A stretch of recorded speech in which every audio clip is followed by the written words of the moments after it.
Hello everyone, welcome back to my channel. So in the previous video we created front end scaffolding for our registration page or the sign up page, and I also explained you in brief like uh, what's what's Laravel is, how it works, and in terms of the MVC framework. And also we also prevented the default action of the form using JavaScript. Okay, so in this video, what we are going to do is we are going to take the data from the form and then send it to the controller, which I'll explain you what a controller is in a bit. And then we are going to validate it. If everything is good, we are going to store it in the database. If there is something error or there are some errors, then we'll just throw it back to the front end. Okay, so to begin with, I would like to show you what exactly is happening over here. Right, so here we need, after this prevent default, we need to collect the data of the form, like all this, and then send it back to the controller. So what's the controller is? A controller, if you'll find it in app http controllers, you'll find a default controller.php over there, which we are not going to use. So what the controller generally does, it's a file. It's same like a class. In object oriented programming, it's like a class in which you write functionalities of your business logic. So for instance, if you want to insert something, or if you want to route something, or like some database analytics or computations, all will come in the controller. You can also create a separate file known as service, which is different, and call it in the controller. But for the sake of simplicity, we'll just stick with the controller. Okay, so to create a new controller, I need to do some steps. So first I'll stop my server. I will say php artisan make, and it's a command, and controller, oh sorry, over here controller, and then I'll just write the name of the controller. So as we are dealing with the registration, so for simplicity I would like to write it as a user controller. Okay, so user controller. Again, you can give any name you like. It's completely up to you. So just press enter. Cool. So as you can see, we have a user controller created over here. It has the request from the eliminate HTTP. This is essential, or this is useful when we are taking or fetching the data from the front end or from anywhere. Okay, so that's the default structure, and we are going to build our code over here. But before that, I would also like you to explain the migrations. So this is another important part. You will find it under database migrations folder. So in migrations, you have the skeletons or the schema of your tables. So by default, when you install Laravel generates 3 migrations. So this one is created by me. I'll show you how I did it. So for now, I'll just delete this, and I'll show you again how I did it. Yep. So again, going to migrations, right? So how what's the syntax for this is, it's schema, which is like the database schema. It's from the facade schema, and create, it's for to create a table. So this is the table name users, and you pass a callback to it with a blueprint. So a blueprint, you can consider it as nothing but like just like a map or skeleton of your table. Okay, so you pass a blueprint variable in that, or blueprint class variable in that, and then this line, it's by default. So whenever you generate a new migration, we will generate a new one shortly, and I'll tell you how it looks. So by default, you have this line, timestamp, and ID. Okay, so an ID is nothing but an auto increment unique ID for each row. Okay, you can, by default it's increments by 1, but you can make it increment by 100 or 200 or any number you like. So if you're using a default primary key, a custom primary key, sorry, because this here it acts as a primary key, and in case if you are using a custom primary key, then you need to comment this out and then write your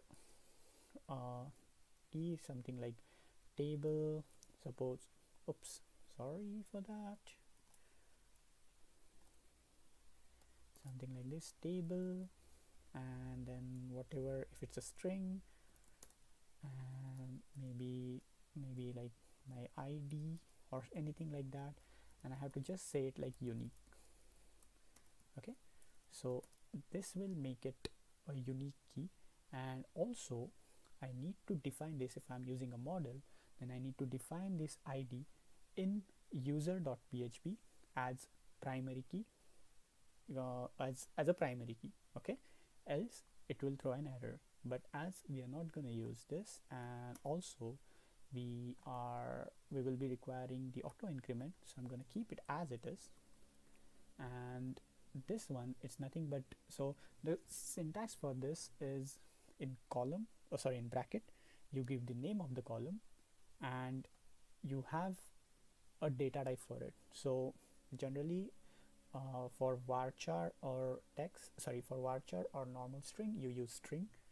For something like say a post or something like the big content, you use long text. For emails and everything goes in string. For say if you are taking say age or something like a numerical value, then you use integer, float, and so on. You can find this in Laravel documentation, so it's explained very well over there. And actually this is the CSRF page, which I'm going to come again later, but you can find it in Laravel documentation. And in right, so timestamps, what does timestamps does is it creates two separate columns. Okay, so one would be created at and one would be updated at. Okay, so these columns are nothing but timestamps including the date and the time. So if you use model to make an update in database, these columns are updated automatically. But if you use DB builder, which I will show you in a moment, then you need to update it manually. Okay, so going further, we have another migration for password resets, which is I'm not sure I'm going to use it, but it's nothing different. It's just the another table is going to create a password resets. We have it for failed jobs, which is related with the queues. So Laravel has its own queue structure, or it uses the queue structure where you can put heavy computational jobs like sending emails or heavy database transaction jobs and whatnot, to avoid the loading time, so like long loading time. So all the failed jobs will go over here, right? So to create a migration, what we need to do is php artisan make migration, right? And then the name of the migration. So in case if I'm creating a test migration, then I'll just say test migration, and then there are options after this. So if I use -- create, then this will create a migration to create a new table. Okay, and if I use table, then it will create a migration for that particular table to add column entries for that table. Okay, so in this case I'm going to create a new migration, so I would say create and then name of my table. So in case if I am saying test table, so this would be the name of my table. Okay, if I run enter, and if I see over here, I have a new migration. The thing to be noted here is, as I said, like these two are by default they just come in, and you can edit them and then you can add your own over here. But the thing to be noted is that any change you want to make to the migration, you should make it before you migrate those files to your database. Okay, once you migrate it, and if you need to change any, or if you add or want to remove a column from it, then you need to write a new migration for it. Okay, or you can do it using third-party softwares like Mysql Workbench or something like that, but I prefer, let's stick with this, to the using the Laravel method. Right, so this is done. We'll need this. I'm not sure why it's taking so long, but it's done. So don't worry about that. It just gives you a message that migration created successfully, something like that. Right. So now we need to migrate our table to our database. So to do that, what I'm going to do is like PHP artisan migrate. But before that, we need to check that we have our database configurations correctly made over here, right? So the connection would be MySQL or whatever your connection or whatever type of database you're going to use. The host would be the endpoint where your database is hosted. So as mine is hosted on localhost, so I'm just going to write the localhost IP. But if yours is hosted on say AWS or some say Firebase or anywhere else, then you need to write the host URL over here. Okay, the database host URL over here, port number 3306, then the name of the database and credentials like username and password. Cool. So that's done. This is cool as well. I'll just save this, and then everything is good. I'll press enter. So this will take my file to the my table to the database. So to check that, I'm going to use Mysql Workbench. So as you can see in Mysql Workbench,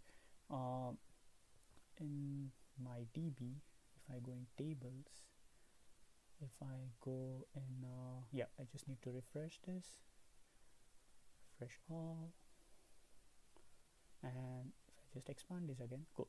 So you can see I have failed jobs table, I have users table, and I have test table and other tables as well. So I would just have a look on my users table. So let's remove this, yeah, remove this,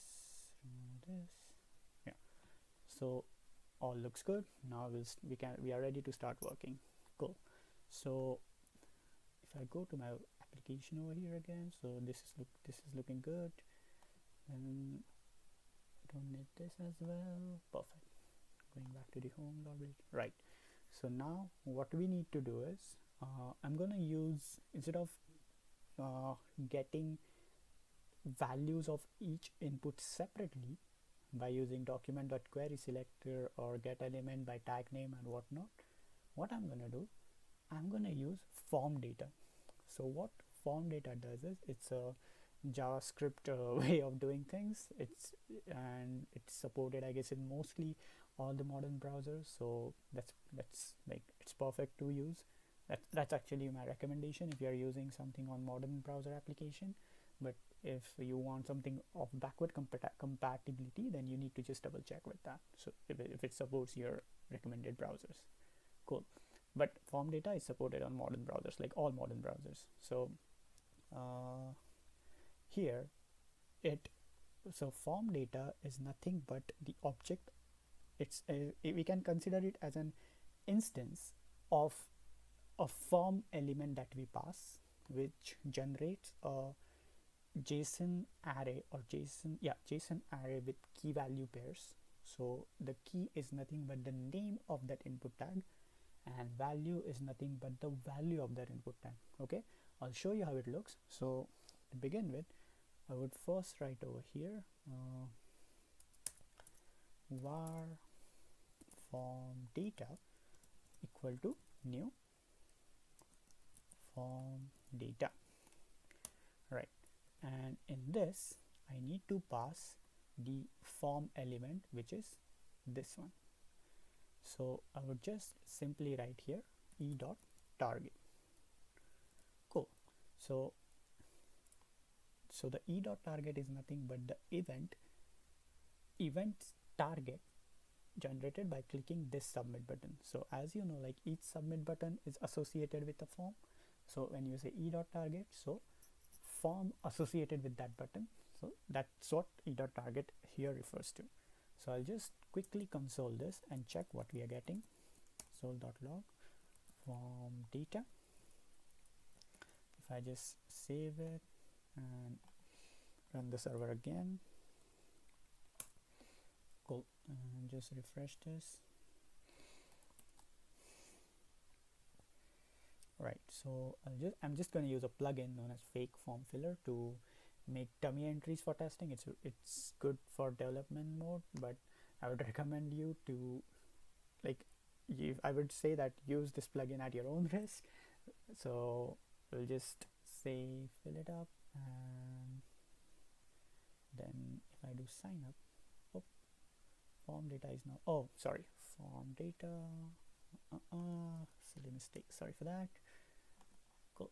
So if I just refresh this, use again, right, so we are getting a empty JSON object. So the reason for this is we need to access the each key value pair separately using this form keys function. So what I'm going to do is I'm going to write a separate function for this, which will return the inputs values as a JSON object. Okay, so or as in as a JSON object. So which would be stringified. Actually, it should be a JSON string because we are going to use fetch later. So yeah, so let's do this. I would say function, maybe wrap data, something like that. It's gonna take this form data as an argument, so I would write fd maybe, and then what I need to do is I need a var data as blank, and I need a for loop for var k of fd dot keys. Oh sorry, keys. So this keys is this one. Okay, so fd dot keys, I would say I would like to have a JSON object where the key is nothing but the name of, like this name, so the value of the name attribute of the input and the value associated with it. Okay, so I'm going to create it in such way. So I'll just do it, and then we can see it in console how it looks. Okay, so I would say like d of k equals fd dot get, and in that get over here we need to pass the key, so which is nothing but the key. Okay, so name would be whatever the name of whatever the key is, or sorry, the key would be whatever the value of that name attribute is, and fd.get would return the value of that attribute. Okay, value of that elements, value of that input element. Sorry, just jumbling for that, I'm extremely sorry for that. So I just return this JSON dot stringify d. Cool. And here I would just say var this the data we want to send at the back, so data to send, or data send for now, and wrap data, and I would say this form data, so I would just pass it as an argument over here, and I would just sorry for that, I'll just console data send over here. Cool. Just to have it quick, we'll see console, sorry, data wrapped, and cool, this should work. Let's see, let's give it a refresh. Is this cool? So as you can see, we have the name is nothing but the input type text and name, so the value of it, then name email, value of email, name password, value of password, name confirm password, value of confirm password. So that's how it generates the wrapped data. And on the other hand, if I just do like here, if I just copy this, and if I say the original one not wrapped or not prepared, something like that, and if I do form data over here, then it will give me a blank object as we got it previously. So just thinking, yeah, as you can see, not wrapped, not prepared is this, and that's why we need to prepare it to send it to our controller, right? So I'm going to use fetch for this. So Let's keep the wrapped one to check everything goes good. This is not required. So over here I'm gonna say like let response or maybe result equal to await fetch and then my API endpoint, so that would go in api.php. so how I'm gonna write it, API slash, as this is sign up, so I'll keep it sign up. Cool. And then my options in this case, so the first would be the method, which is gonna be post, then content type, oh no, that would be header, then I need a body, yeah, body, and that would be nothing but the data we want to send, and then we will have credentials,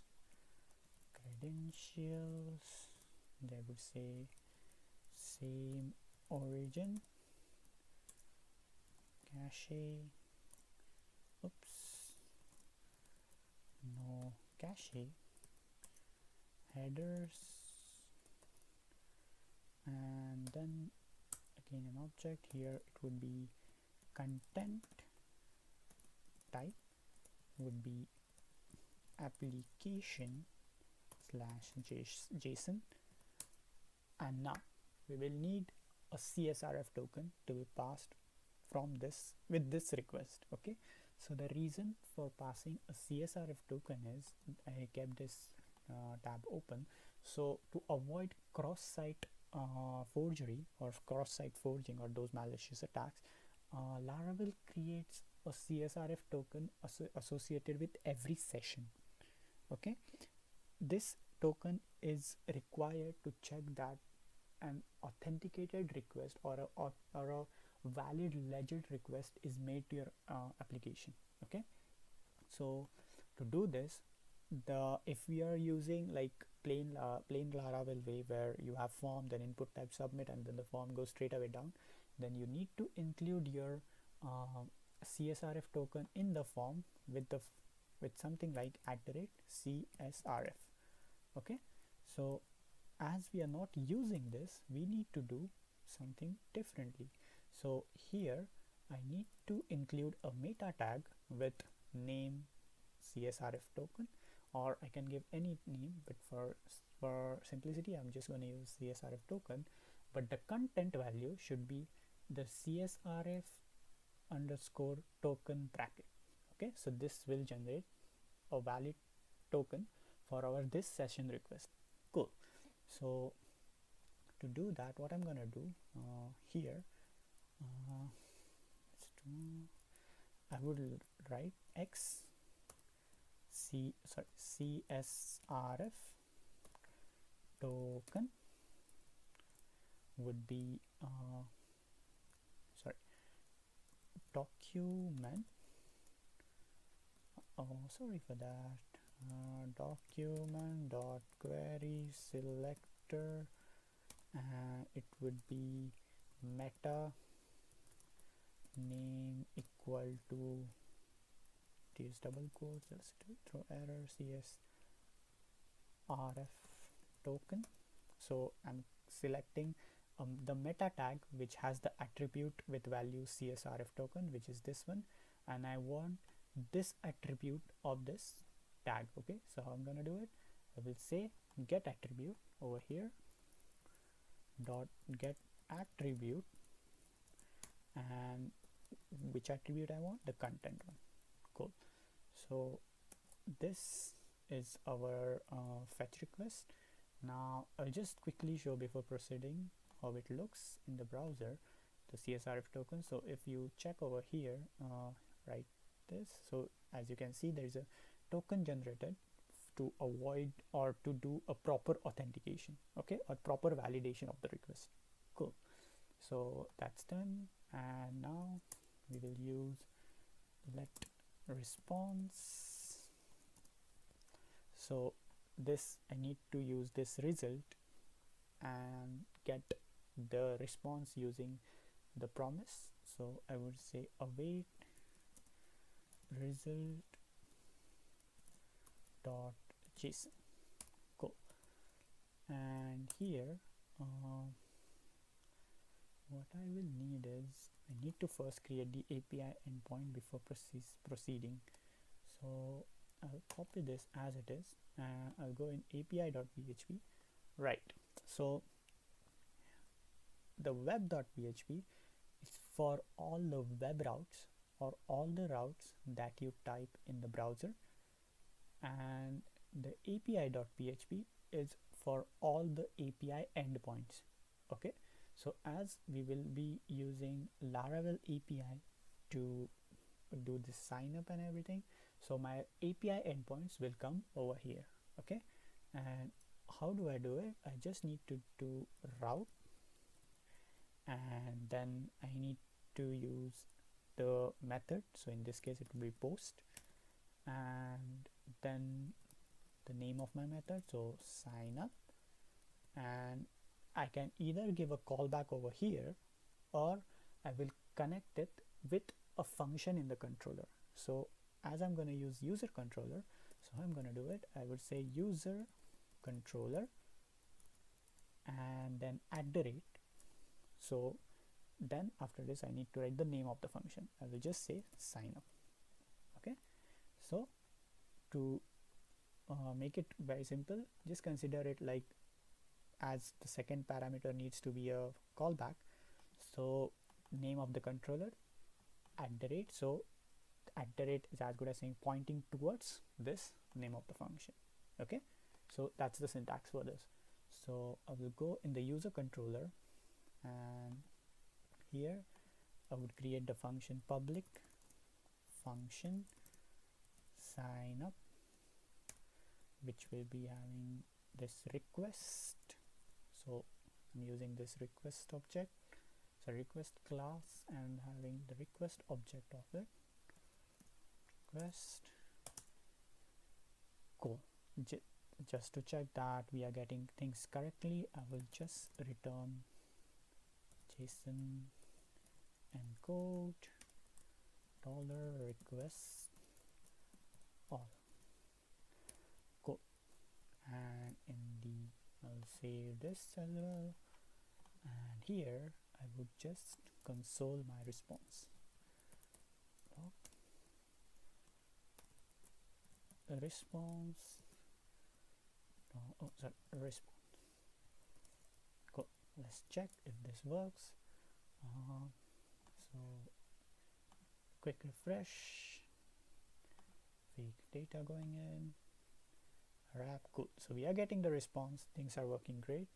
So now we need to validate this, and if everything is good, it's gonna go to server. In our database. If something is wrong, it's gonna throw us an error. So to do the validation, what I'm gonna use is I'm gonna use the validator, like the validator facade of Laravel, which has the make function. So I will explain you how it works. So first I would create a variable validator equal to validator. That's the facade I was talking about, and then its function make, and the first parameter for this is an array of key value pair of what you want to validate. Okay, so in this case it would be request all. So I will be validating my input, whatever the front end is going to send, and then I need to define the rules as a second parameter. Okay, so first I will import this import class, and right, so we have this, and here, so how this works is the first argument, as I said, is nothing but the the array that we want to validate. I'll explain it with the documentation, that would be more easy, so you have things in front of you. I would go to, I guess it's in security, and I guess, oh, not in security, I guess it's in, give me a moment, sorry for that.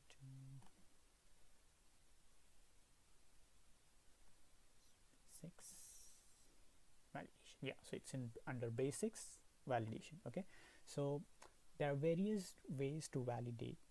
One is to using the way that we are going to do, and the other one is to just straight away validate it, and then Laravel will handle everything. So what I was talking about is, if you scroll down a bit over here, so if you use request validate, so it will just validate automatically, and if everything is good it will proceed. If not, then it will just throw back an error.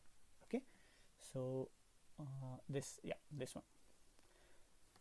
So if I just write this as it is over here, like request $request validate, and then the array, the rules array, so this is nothing but the input key coming from the front end or coming to your server, and what should be the rules for that key. Okay, so in our case our keys are name, email, password confirmation, and password. Okay, so we need to write validation rules for each key properly, right? So that's the one way to do it. The other way is to use validation facade. Okay, so I'll quickly go to that section. Just make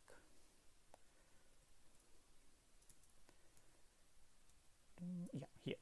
So this is how we are going to do it. So it's going to store whatever result it's going to generate, it will store in validator, and then we will use it to check if everything is good. If everything is good, we will process it further. If not, then we'll throw back error. Okay, so generally if you are using the like just pure Laravel logic, then you need to return the validate like with error. So it's a Laravel function which wraps it properly, the error messages, and then it attach it with your request, and then it just puts in at the front end. Okay, so we are not going to use this one, we are going to use the different one. Okay, so as we are using JavaScript, so we are going to use the different method for this. So before that, we'll quickly write the rules for our validation. So for name, I want name to be it's going to be an array of rules. So again, so I would like to have name to be required because it's a compulsory mandatory field, and I would like to have a regex for that. So it should be sorry, it should be this. It should be A to Z, and a space plus. So everything including alphabets and just space. Okay, that would be my name, and I would like to have a max for it. So max would be maybe, well, first name and last name including maybe 25 words. Yeah, so 25, right? That's the length. So max length of how much that name's value should be and what regular expression it should have. So if you're not aware of regular expression, just the pattern matching of whatever string we get. So it just keeps on matching for so A to Z stands for capital letters, small a to Z stands for small capital letters, and /s stands for space. The plus sign indicates at least one occurrence of either of these. Okay, so you can search more on the regular expressions. It works pretty same for every languages, or for all languages, sorry. So that's name. Next thing, I'll just copy paste this. I would require it for email. So email, and it's going to be required, and instead of using max and regex, I'm going to use Laravel's email validation. So if you type over here, the Laravel comes with its own validation rules or validation functionalities. So I guess if we look on available, yeah, so in available validation rules, so it has its own way of like, it just like, you don't need to write all those things like regular expression and everything. It automatically validates it. So as we are going to validate email, I would just go and click over here and I will just use this. Okay, so I'm just going to use the RFC validation. So how it will look, it would be something like email RFC. Cool. Next, what's coming for us is password. Yeah, password. So for password, I'm gonna say password, and this is again gonna be required, and I want a regex for this. Regex. So again, you can have your own regular expression for password. I'm just using the most simple one, but again, you can always find it on Google or anywhere, the perfect regular expressions for password. It's generally like minimum 6 characters, and maximum, I guess there is again a limit of 12 or 16, something like that, and what symbols are allowed, and etc etc. But to keep it simple, I'm just gonna accept alphabets, numbers, and certain symbols with a max of like 15 characters and minimum of 6. Okay, so I'm gonna do it. I would just say A to Z, 0 to 9, and exclamation symbol, and maybe I would use dollar symbol. So either so these are, and at least one occurrence of either of them. Cool. And it's gonna be, so minimum length should be 6 and maximum should be 15. Cool. So that's for the validator, and now we need to check if this, oh, we forgot for confirm password. So again, Laravel, it's very helpful in this. It has for password confirmation as well, it has its predefined well rule.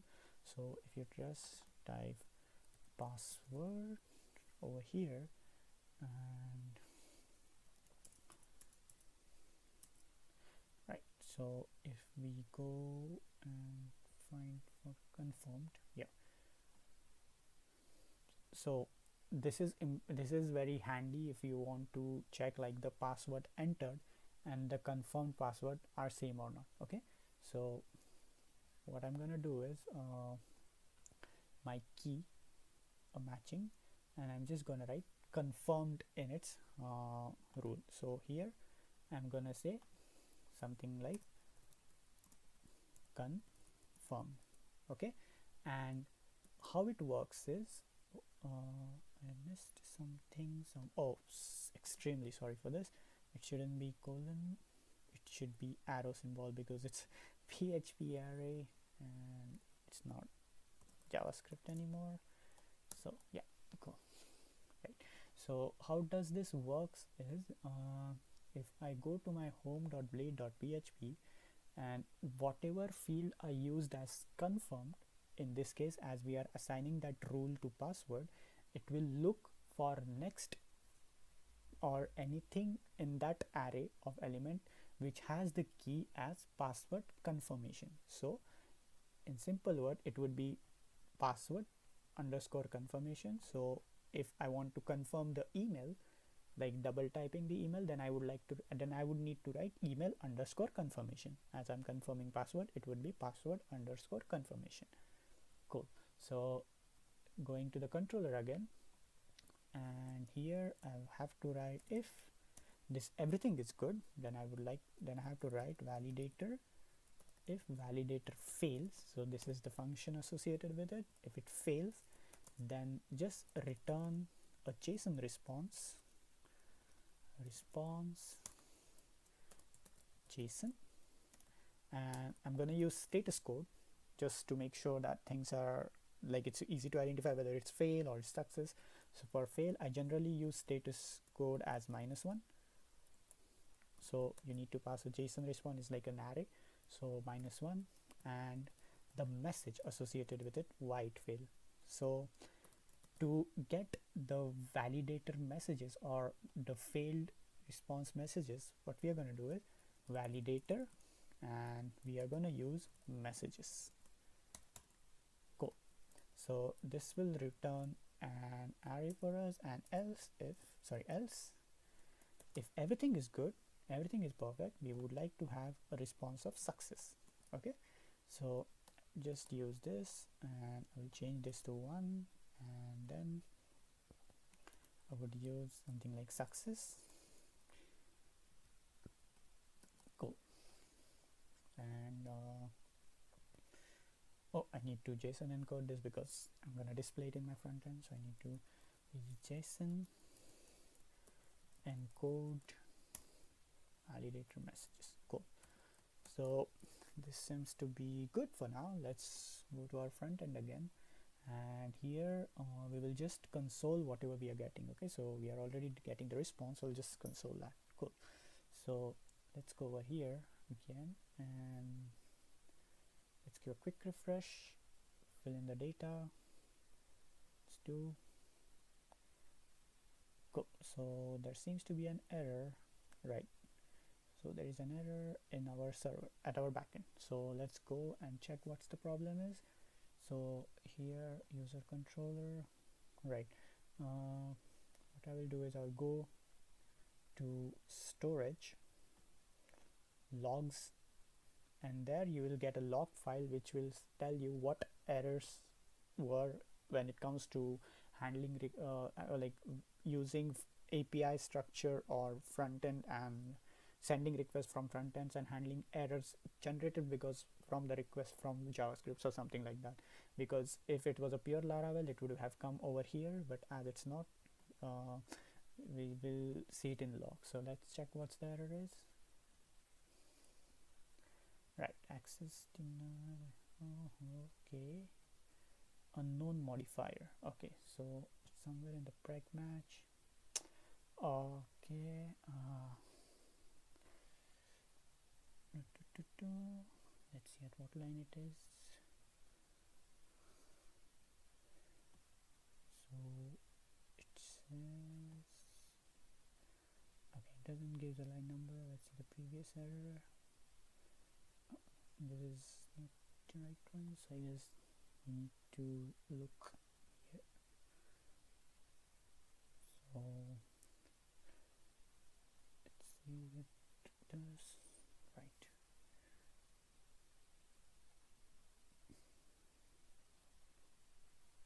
That's good. I guess it has something over here. Just remove this and send it again. This time, what's the error again?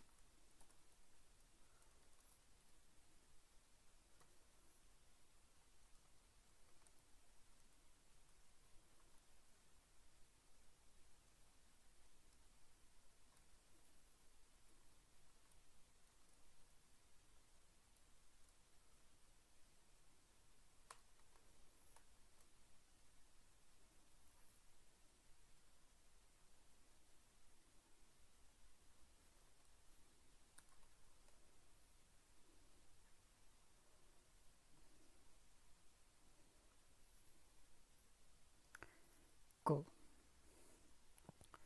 So what wrong we were doing was it's not forward slash, it's actually backslash s, so it's just an escape character, and here I will include again slash dollar so that it takes dollar as well, because I guess one of our password has exclamation and dollar dollar. So let's have a quick again, and let's see what status code. Yeah, so everything is good. Cool. So our validation is working good. So the password is dollar dollar w, and this is 0rd exclamation. So alphabets exclamation, everything is good. Now let's see what if the password is too long, say this much, and if they're not matching. So let's see what message we get. So right, the password may not be greater than, except go.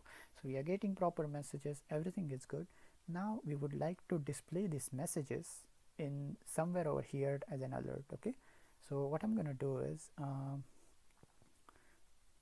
before going to the front end, I would finish this backend first. So I'm going to use DB. I'm going to use query builder. You can use model to save the data. So if you are doing with a model, then you need to do something like user equal to new and then the model, so it would be new user, and here I need to import this.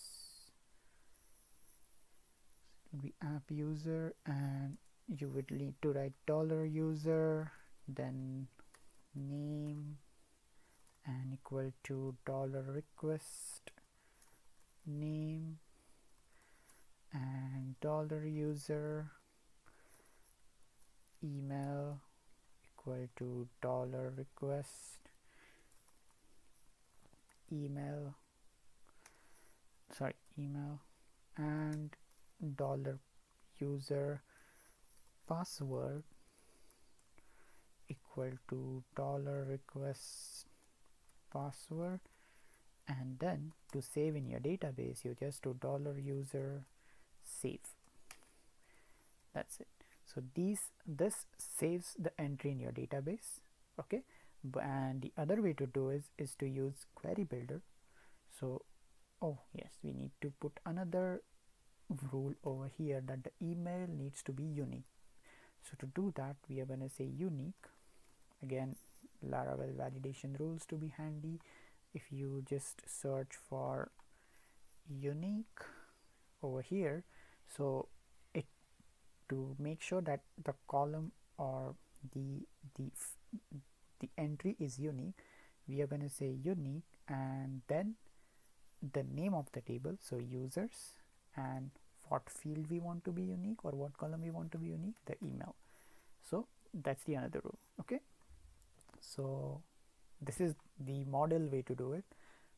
The DB way to do is to use DB, and I will just use slash like this, so it will automatically it knows which instance this DB is referring to, and I would say insert, then the name of the table users, and then the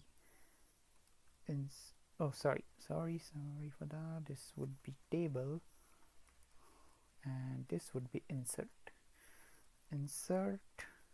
and then it will take an array, so it would be name $request name email $request email password $request password, and then it would be updated at created at now. So this is the carbon function which will create a timestamp of date, hour, minute, second. Okay, so this should be good. And oh, I'm missing something over here. Sorry, this perfect. So this should be good. We are going to use the both. We will create two entries and I will show you how it works. So that's done. Now we need to go to the front end and have the alert box somewhere over here. Maybe I'm going to put it in the form, so I've already have one, so I'll just put it over here, and I would like to have the CSS for it. I guess I have defined it. Oh yeah, so they are red for fail, success, sorry, green for success. Okay, so to do that, what I'm going to do in home.blade.php, I would just select this. Over here I would write var alert box to document.query selector. The thing I like about query selector is very easy. It works very similar to CSS selector, and it's very efficient as well. So I just like this, and now if we need the status code to check if everything is correct. So we need to check with the status code. So if response dot status code equal to -1, then what we want in this alert box, we have to, now from the class list, we need to toggle which class we want to toggle. So if, oh, I shouldn't toggle it actually, because if there's a double alert then it will remove it. So I would say first it should remove the success class if it has any. So it should remove this one if it has any. Just for sake I'm gonna write it. Not sure there will be, oh there will be, but it's a very rare chance, but just let's keep it as it is. And it should add the error class to the class list. So add error, and the inside of it, it would be alert box dot inner HTML. We would like to have our response dot message. Is it message or messages? I guess it's message. Yeah, it's message. So whatever the message is, same it's gonna be for on our else if status code equal to 1, then this would become add, this would become remove, and yeah, the messages. Okay, so let's quickly have a look over it. I'll just refresh this. Fake filler goes in. Maybe I can put something here, something like script hashtag, just to check. Right, the name format is invalid. So this is the, so it says like name, the key, and the name format is invalid.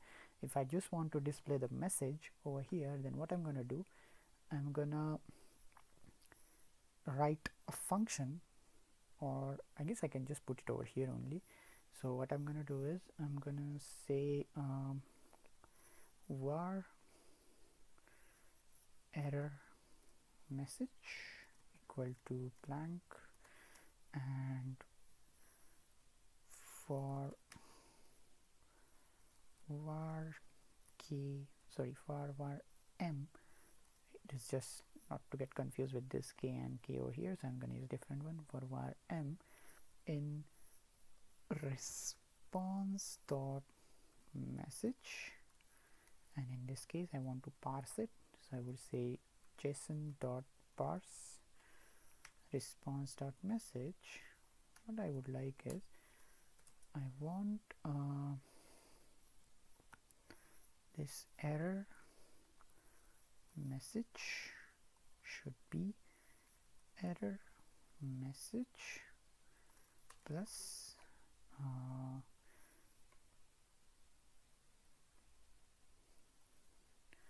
response dot message of m plus, oh I need, oh better I need to parse it once and all, so I'll just do control x var messages, and here I will write messages, and here also I will write messages, and just to have it on new line I would say br. Let's see how it works. Oh yeah, and here I would require error message, right? So it would be error message. Cool. So let's see how it looks like. Maybe I can change the font color of that to white, because the red on red it doesn't look good, so I'll just take it to white. Right, so just a quick refresh again. Fake filler goes in. Here comes the script tag to check. I need to sign up. Yeah, the name format is invalid, so this one. Cool. So we are getting this in a nice way. Now if we want if we want the custom messages, these are all Laravel validation general messages. If we want custom messages, that's doable as well. We need to create a message bag, something like this. So it would be an array message equal to, and first one would be, if I want to say name, so I want the message for regex, so I would say name.regex, and it would be please use correct format, use only alphabets and space, or maybe just alphabets. Okay, so just need to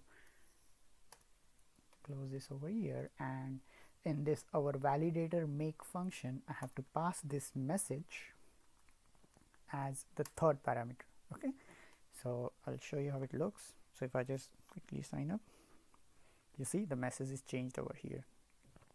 We can do it same for others. We can do it for I'm just going to do it for name for this.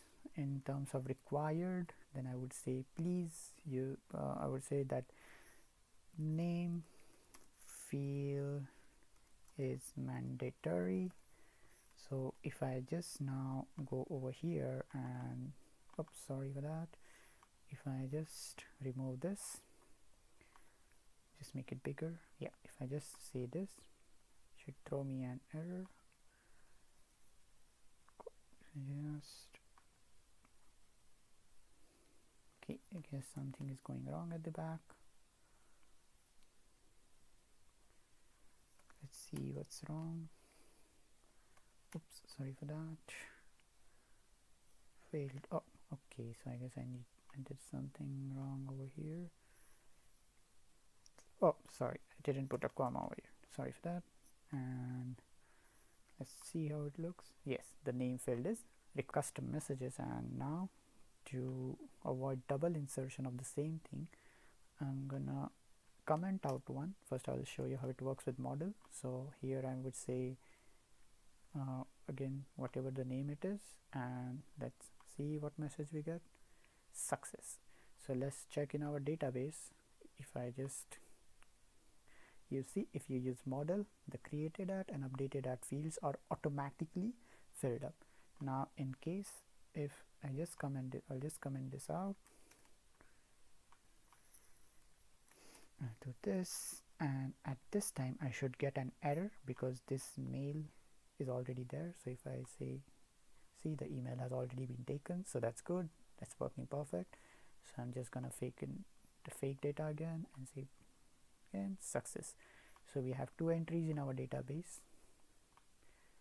So that's it, perfect. So everything is working good for this. Now in the next video I'm gonna work on login and gonna do the same thing for handling errors in the login. Okay, till then, please don't forget to subscribe to my channel, comment your opinions, how worst I was, how nice I was in the video. Please feel free to comment about it. So thank you for watching again. See you in the next video. Bye bye.